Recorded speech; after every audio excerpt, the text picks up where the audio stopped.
Entonces tiene que hacer el compartimiento esplánico. El compartimiento esplánico le cede la sangre que no está usando porque la persona en ese momento no está comiendo. Y entonces le va a ceder parte de la sangre al compartimiento esquelético y la persona va a poder hacer ejercicio. Llega la hora del almuerzo.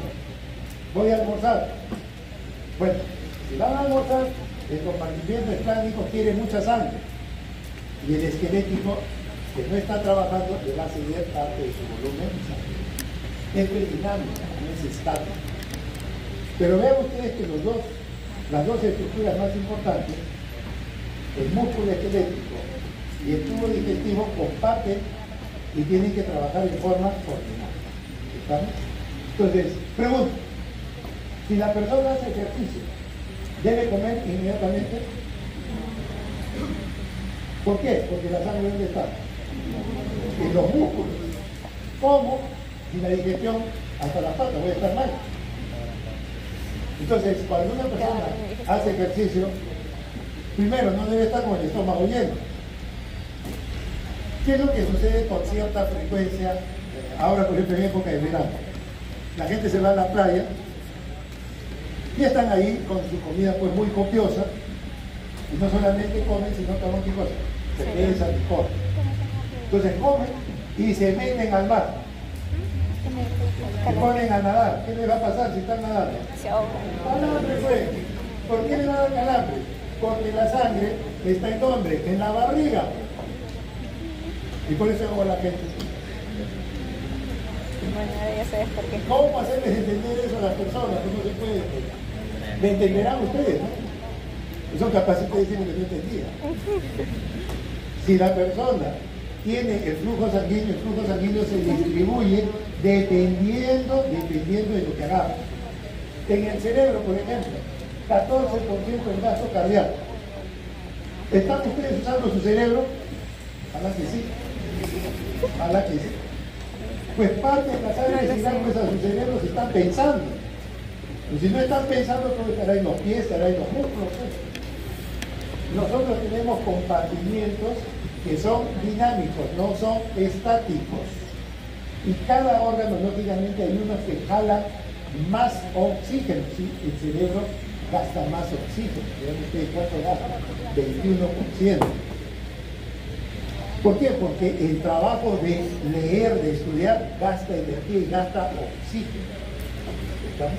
Son cosas diferentes a hacer deporte, que no es nada malo, por ejemplo, recomendable, pero también cuando la persona estudia necesita precisamente tener un flujo adecuado de sangre. Pero si ustedes se ponen a estudiar y se ponen unos audífonos a escuchar música, pues no sé, a alta intensidad, van a poder aprender algo, no, porque lo que están haciendo es desperdiciar la sangre en el cerebro porque le están jalando hacia la parte de oído. O sea, la persona tiene que hacer una sola cosa. Generalmente las personas, bueno, no siempre, pero bueno, ustedes verán claramente la diferencia. Si al hombre se le dice, anda, compra pan, ¿qué hace el hombre? Va y compra pan. Cuando regresa, ¿qué le dice? Y compraste la mortadela, compraste la mantequilla, no tú le dices, compre pan. Porque el hombre tiene solamente una idea. Esa es la naturaleza. La mujer, en cambio, rápidamente ve todo. Entra a una reunión y rápidamente se cuenta, oye, estos están con relojes Rolex, estos están con un zapato rojo, un zapato verde. La mujer rápidamente se da cuenta que el hombre no. ¿Viste la corbata de fulano de tal? No, hombre. Bueno, tú la has mirado la cara. Nuestro grado de atención es diferente entre el hombre y la mujer. ¿Eso qué genera? Que el cerebro funcione más. ¿No? El cerebro funciona más. Y el cerebro, de acuerdo a su función, se desarrolla más. ¿Quién tiene más desarrollado el cerebro, el hombre o la mujer? Creo que no están ustedes muy convencidos, ¿no? La sangre sale del ventrículo con una presión 120/70, promedio. 120/70 es la presión con que sale la sangre del ventrículo en condiciones normales. Pero el capilar, que es esta parte de acá, que es el capilar. ¿El capilar qué cosa es? Es una delgada membrana para que haya un buen intercambio gaseoso y nutritivo. Pero la arteria es un tubo grueso, y allí la sangre sale con 120/70. Pero si con esa presión la sangre entra al capilar, ¿qué le va a pasar al capilar? Estalla, se revienta. ¿Por qué? Porque es muy delgado el capilar y su función, ¿qué cosa es? El intercambio gaseoso y nutritivo. Muy diferente a la arteria aorta o la arteria pulmonar, que es una arteria de pared gruesa, porque tiene que soportar una presión de 120/70. Muy bien, la sangre sale con 120/70, pero para que el capilar no se dañe, la presión debe estar menos de 35. ¿Estamos?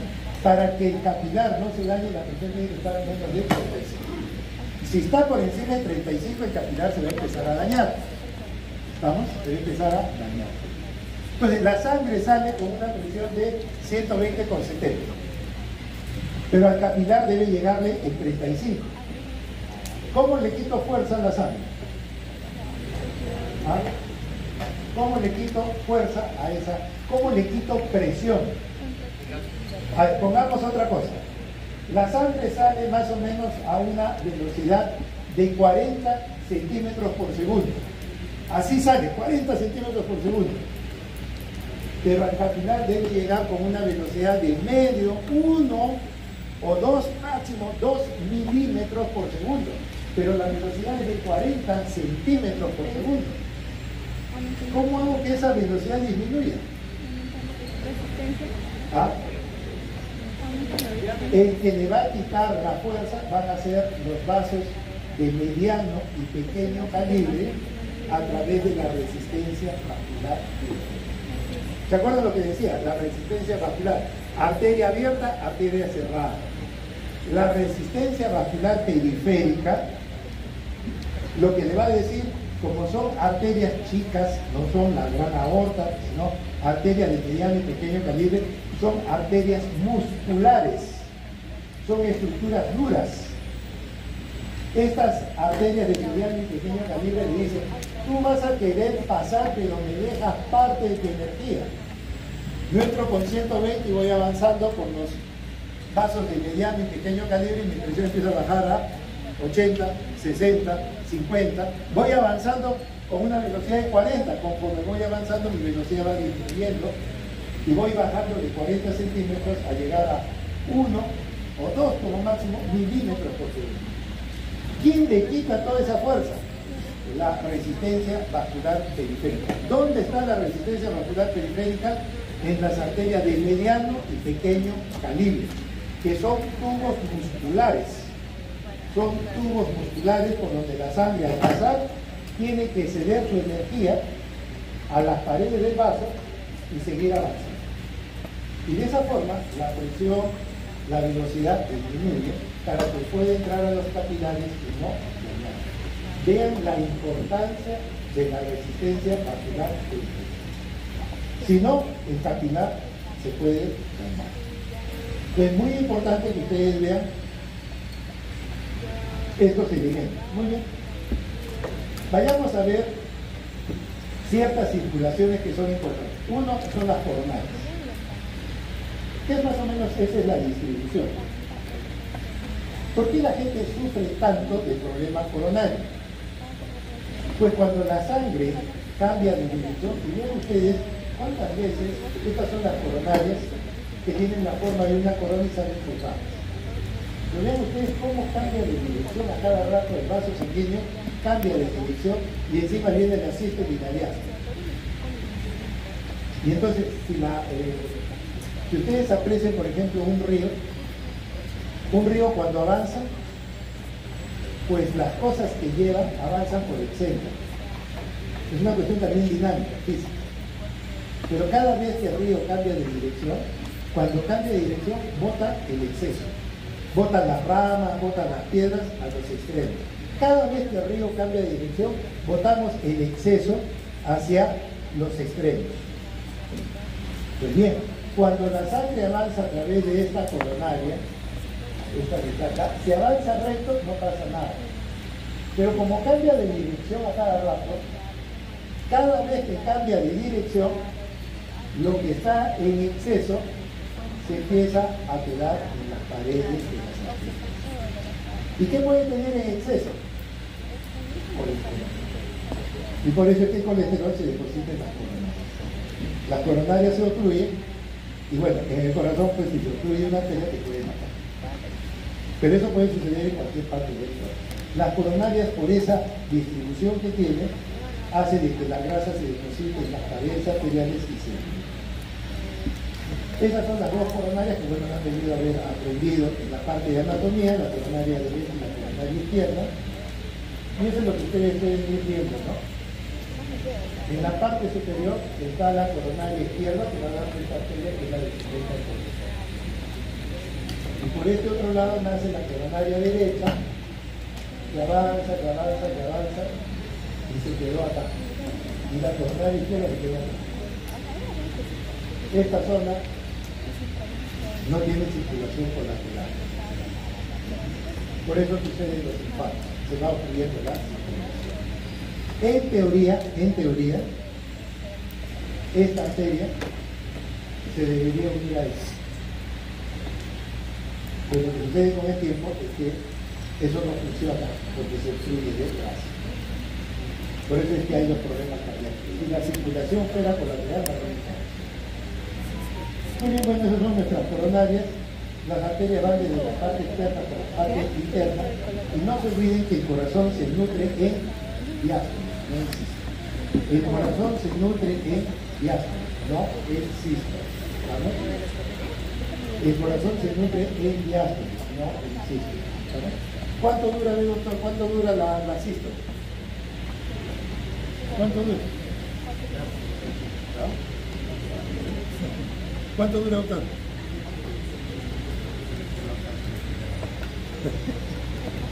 Doctora, me he pasado el otro día estando en mi clase y nada. ¿Ah? ¿La inyección cuánto duraba? 2 décimas de segundo. La contracción isovolumétrica, 1 décima de segundo. Todas las sístoles, ¿cuánto dura? 3 décimas de segundo. La diástole, ¿cuánto dura? 6 décimas de segundo. ¿En qué momento se nutre el corazón? En sístole, en diástole. En diástole. Entonces, si la diástole dura 6 décimas y la sístole dura 3 décimas, eso es un corazón sano, adecuado. ¿Por qué? Porque el corazón va a tener suficiente tiempo para nutrirse en la diástole. ¿Estamos? Ya. ¿Qué pasa si yo, por ejemplo, empiezo a acelerar mi corazón? ¿Qué va a pasar con la sístole y la diástole? ¿Ah? ¿Se va a aumentar o se va a cortar? Se acorta, pues el sentido común se acorta. La sístole va a durar menos y la diástole también va a durar menos. ¿Eso es bueno para el corazón? No. ¿Y cómo yo puedo acortar mi diástole? Pues bueno, uno es, por ejemplo, acelerando mi corazón. ¿Y cómo lo acelero? Pues bueno, me subo a las montañas rusas, a los ascensores y me tiro hacia abajo gritando. Adrenalina. ¿Qué hace la adrenalina? Me da infarto, pues. ¿Por qué? Porque me acorta la diástole. Si yo acorto la diástole, el corazón no se nutre bien. ¿En qué momento tenemos adrenalina? Cuando tenemos estrés, cuando trabajamos y tenemos problemas, nuestro corazón sufre porque la diástole se acorta. ¿Qué debemos hacer? Que nuestro corazón vaya más lento. La persona que hace ejercicio todos los días o 3 veces por semana, ¿cómo estarán sus latidos después de hacer ejercicio? ¿Rápido o lento? Lento. El que se vuelve deportista o el que hace ejercicio, cuando hace ejercicio el corazón se acelera, pero en el reposo el corazón se va más lento, el corazón se vuelve más bradicárdico. Eso es lo bueno del ejercicio, del entrenamiento. Entonces, a nosotros nos conviene corazones lentos, no rápidos. Corazones lentos, no rápidos. ¿Por qué? Porque ahí está justo la diástole. Cuanto más corto sea la diástole, menos oxigenación va a tener el corazón. ¿Está claro o no? Vale. Ya depende de ustedes, ¿no? Pero eso es en relación a la circulación del corazón. Recuerden que es el diástolo. ¿Quién hace que haya más sangre en la coronaria? Es la adenosina. La adenosina, cuanto más liberemos adenosina, vamos a tener más protección del corazón porque el vaso va a estar más abierto. Segunda estructura importante, el cerebro. El cerebro recibe más o menos el 15% del gasto cardíaco, más o menos es un promedio. Y utiliza buena cantidad de oxígeno, claro, para poder hacer eso. ¿Quién regula el flujo cerebral? El flujo cerebral lo regulan dos elementos. Uno es lo que se llama la respuesta miógena de los vasos. Le explico, respuesta miógena de los vasos. Y se pregunta de examen. Pregunta de examen, ¿cuántas preguntas le voy dando? ¿Y qué consiste en la respuesta miógena de los vasos? La presión sube. Esa presión, si sube, puede dañar al cerebro.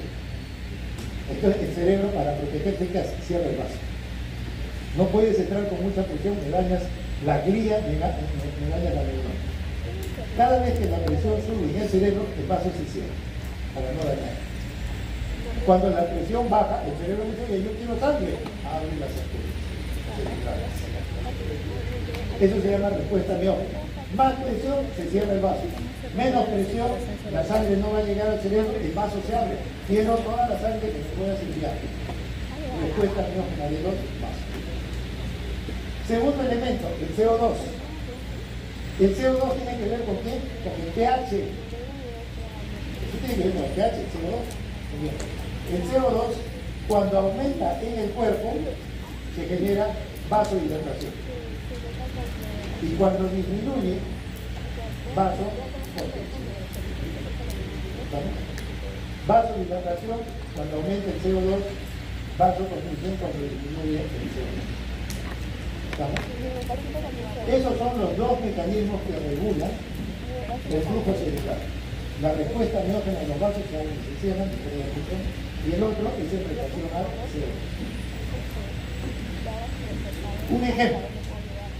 Un joven, una persona sufre un accidente y tiene un traumatismo encefalocraniano. Al tener el traumatismo encefalocraniano, lo que sucede es que la presión dentro del cráneo se aumenta. Se ha producido un accidente producto del golpe que ha podido tener, un edema cerebral. El cerebro se hincha porque se está inflamando. Y por otro lado, pues vamos a tener que hay un compartimiento sanguíneo. En ese momento en que la persona tiene un traumatismo, yo digo, yo necesito disminuir la presión dentro del cerebro. Daré medicinas para que baje la presión del edema cerebral. Pero yo quiero disminuir la cantidad de sangre que hay en el cerebro, porque eso también genera presión. Entonces yo quiero disminuir la presión sanguínea en el cerebro. ¿Qué debo generar? ¿Vasodilatación o vasoconstricción?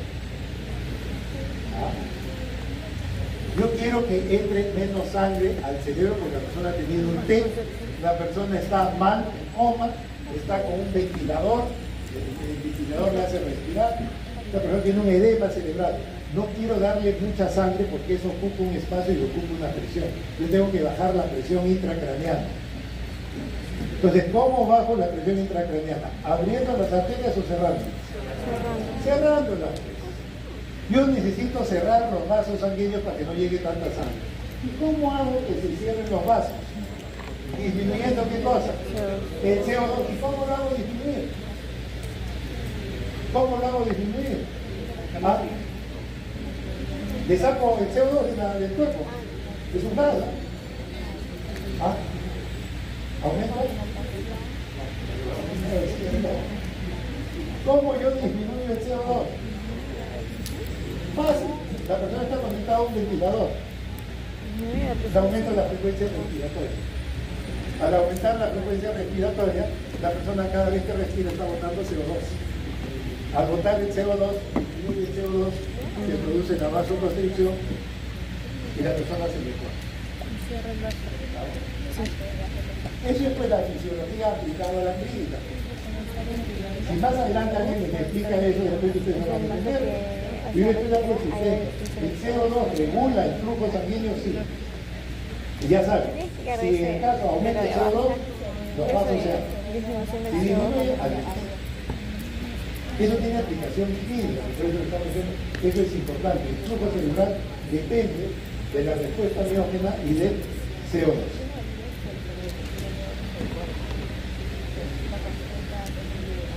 ¿Cómo va la circulación del hígado? El hígado es uno de los órganos que recibe la mayor cantidad de sangre. El hígado es el que recibe la mayor cantidad de sangre porque le llega la sangre a través del sistema porta y aparte tiene las arterias hepáticas. Es uno de los órganos que recibe la mayor cantidad de sangre, pero cuando uno dice por 100 gramos de tejido, ¿cuál es el órgano que recibe la mayor cantidad de sangre por cada 100 gramos de tejido? Ya no es el hígado. ¿Cuánto pesa el hígado? No sé, ¿cuánto pesa el hígado? Kilo y medio. Yo tengo que dividir por el peso del hígado. La pregunta de examen, ¿eh? ¿Cuál es el órgano que recibe la mayor cantidad de sangre por cada 100 gramos de tejido? Ya está bien. Si no lo saben, ya problema de tejido. Por cada 100 gramos. ¿Cómo es la circulación en la piel? La circulación en la piel es muy fácil, es simpática.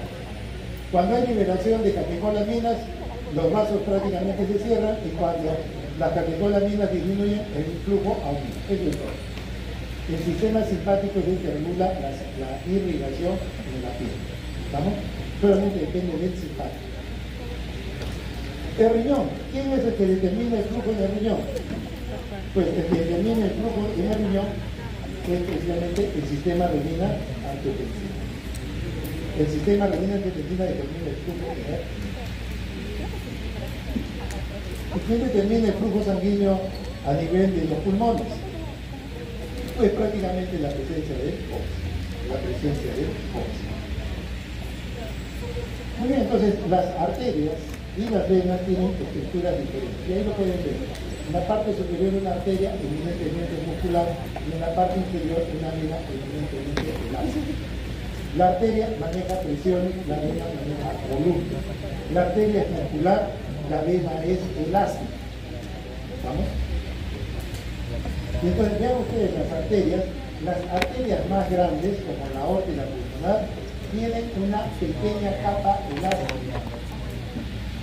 Para que cuando la sangre pase por ahí, la arteria se dilate ligeramente para que pase la sangre y nosotros lo sentimos en el pulso radial, el pulso cubital, etcétera, etcétera. El pulso está en aquellas arterias que tienen un componente elástico, que son las arterias grandes. Sin embargo, vean ustedes, las arterias de mediano y pequeño calibre son musculares. ¿Y qué fuerza ejercen? La resistencia vascular. ¿Con qué objetivo? De que esta delgada membrana llamada capilar no se dañe, no se vaya a dañar el capilar. Entonces, las arterias son elásticas, las más grandes, aorta y pulmonar, pero después son eminentemente musculares y ejercen la resistencia vascular. ¿Con qué objetivo? De proteger a esta estructura muy frágil, pero muy importante como es el capilar. ¿Cuánto mide un capilar? Va de 5 hasta 20 micras. Antes le decía que un glóbulo rojo mide 7.2. ¿Cómo entra un capilar de 5? Acomodándose si es una estructura joven y destruyéndose si es una estructura más antigua. En los capilares, ¿qué se produce? El intercambio gaseoso y nutritivo. Entregamos el oxígeno, recibimos CO2. Entregamos nutrientes, nos dan deseo. Así es como funciona. Muy bien. La unidad microcirculatoria, lo que sucede ahí sucede en todos los capilares. Y entonces vamos a tener que la última rama de la arteria, antes de llegar al capilar, se denomina meta-arterial. La última rama de todo el sistema arterial es la meta-arterial. Porque después de eso sigue el capilar. Después de eso sigue el capilar. Bien, entonces, estos capilares, lógicamente, tienen una estructura que debe ser lo suficientemente delgada para que se produzca el intercambio gaseoso. Y la presión debe estar por debajo de ¿cuánto era? De 35 milímetros de. ¿Quiénes regulan el flujo en un capilar? Bueno, a nivel de la meta arteriola hay un tipo de respuesta también miógena. El vaso se abre o el vaso se cierra para que no entre mucha sangre. Después vamos a tener el metabolismo de los órganos y diversos tejidos. Ellos van a producir sustancias para que haya más o menos sangre. ¿Y qué vamos a transportar a través de estos capilares? Lo primero es que podemos transportar líquido. Y eso se hace en relación a la filtración. ¿Cómo se transporta? De más concentración a menos concentración. Muy fácil, no es nada difícil. ¿Qué más podemos transportar? Los solutos, los nutrientes que son bajo la forma de solutos, pero esos se mueven también por gradiente de concentración, pero ya no se llama filtración, se llama difusión. Y cuando son moléculas muy grandes, eso se llama pinocitosis. Lo englobo y lo ingreso como un fagosón. Eso se llama pinocitosis. Esa es la manera como se hace el transporte de los elementos a través de los capilares. Entonces, si yo tengo ahí la representación de un capilar, la sangre va a entrar por el lado arterial llevando nutrientes y oxígeno, y por el lado venoso vamos a eliminar el CO2 y los desechos. Debe haber un equilibrio entre lo que sale y regresa. Pero si se rompe ese equilibrio, los líquidos se acumulan en los tejidos y producen lo que se llama los edemas. Así como salen los elementos de la sangre, tienen que regresar. Tiene que haber un equilibrio, porque si no, los líquidos se van a acumular y van a producir edemas. Y por ejemplo, podemos ver edemas en las piernas, ¿no? En los tobillos, cómo se retiene el líquido. No está funcionando bien los capilares. Muy bien, una vez que ya la sangre entregó sus nutrientes y recibió el desecho, entregó el oxígeno y recibió el CO2, ahora todo eso tiene que ser enviado al sistema venoso. Pero recuerden que las venas tienen un volumen alto de sangre, 67% de todo el gasto cardíaco está en estas venas, que son estructuras elásticas. Son estructuras elásticas. Entonces, estas estructuras elásticas, como cualquier estructura elástica, ¿qué es lo que pierde en el tiempo? La elasticidad se pierde. Y las venas empiezan a deformar. Cuando se deforma, eso se llama varices. Ya se pierde la estructura de la vena. Que las venas sí son elásticas, manejan volúmenes, pero no saben manejar presión.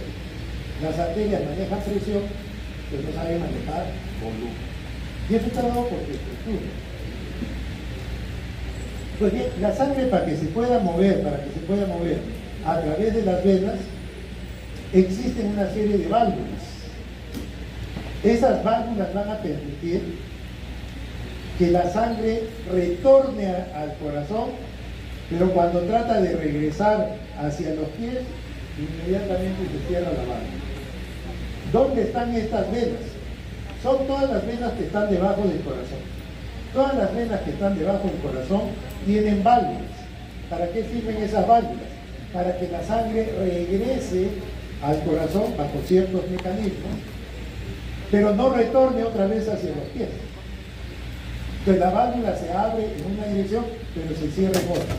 A eso se llaman válvulas unidireccionales. Son válvulas unidireccionales para que la sangre avance, pero no regrese. Entonces vean ustedes, ahí está la forma de una válvula.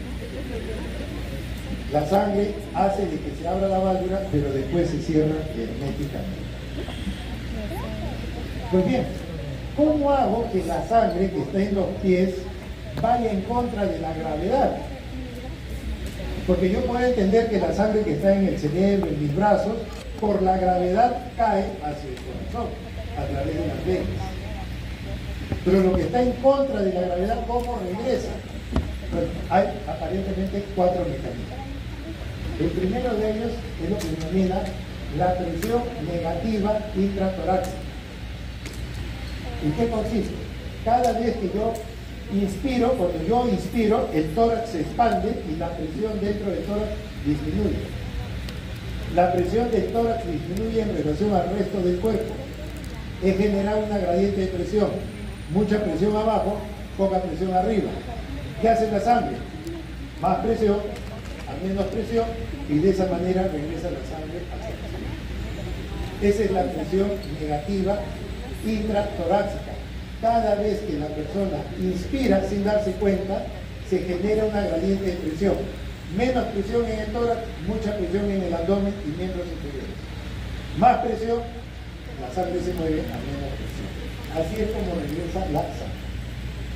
Número 2, cada vez que yo camino, los músculos presionan a las venas para mandar sangre al corazón. Segundo mecanismo. Tercer mecanismo, las válvulas que se abren unidireccionales. Y finalmente, la estructura de la vena, lo que se llama el tono. Todo eso hace que la sangre regrese al corazón. ¿Vamos? Número 1, la presión negativa intratorácica. La presión negativa intratorácica. Cada vez que inspiramos, disminuye la presión dentro del tórax. Eso lo van a aprender con la ley de Bowlby-Mariot. Presión por volumen es una constante. Cada vez que inspiro, cada vez que yo inspiro, pues lo que va a suceder es que el volumen aumenta. ¿Qué debe pasar con la presión adentro? Cada vez que yo inspiro, por la ley de Bowlby-Mariot, presión por volumen es una constante. Si la presión, si primero el tórax se expande cuando yo inspiro, el volumen torácico crece, pero la presión dentro del tórax disminuye. Esa es la ley de Bowlby que permite este fenómeno. Número 2, cada vez que caminamos, la sangre circula de las piernas hacia el corazón. Personas que sufren de varices, lo mejor es caminar. Lo mejor es caminar. Esa es la bomba muscular que tenemos. Entonces, si yo tengo en la parte inferior de una vena una cantidad de sangre y yo, por ejemplo, inspiro o estoy caminando, estoy generando que la presión intratorácica disminuya, ¿qué va a pasar con este volumen de sangre?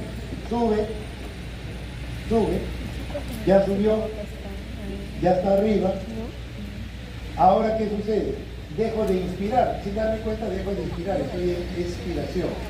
¿Qué va a pasar? La sangre va a tratar de regresar. Y justo ahí se cerró la mano. Y la sangre va a seguir. La sangre va a seguir. Bueno, hemos visto arteria, capilar y las venas. Finalmente, el linfático. El linfático es una ayuda, son venas primitivas que ayudan al drenaje de lo que la vena ya no pudo recoger, la linfa. Lo que ya no se ha podido recoger a través de las venas, este sistema linfático lo retira del organismo. Es una ayuda al sistema venoso para el drenaje. Finalmente, todo este sistema de drenaje va a terminar en las grandes venas y de esa forma ya tenemos que esta linfa, que es parte de lo que se debe recoger de los tejidos, finalmente va a llegar al sistema venoso para que finalmente se entregue esta. Muy bien.